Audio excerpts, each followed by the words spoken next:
Municipal chairman ఎన్నికలో రెండో రోజు హైడ్రామా. 7 కాంగ్రెస్ కైవసం, 1 దక్కించుకున్న బీఆర్ఎస్.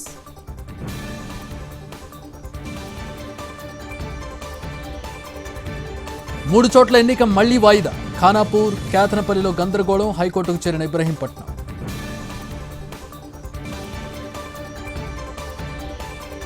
గ్లోబల్ మ్యానుఫ్యాక్చరింగ్ కు కేంద్రంగా హైదరాబాద్. బయో ఆసియా సదస్సు ప్రారంభించిన సీఎం రేవంత్ రెడ్డి.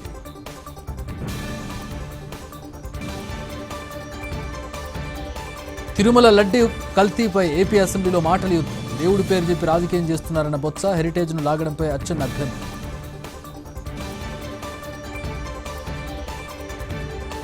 ప్రత్యూష కేసులో సిద్ధార్థ్ రెడ్డిని సరెండర్ కావాలన్న సుప్రీంకోర్టు. పూర్తి న్యాయం జరగలేదన్న తల్లి సరోజ్.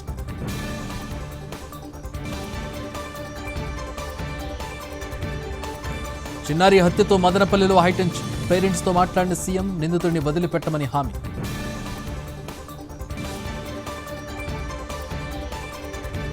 పైరసీ కేసులో ఐబొమ్మ రవికి బెయిల్. ప్రతిరోజు సీసీఎస్ ఎదుట హాజరు కావాలని షరతు.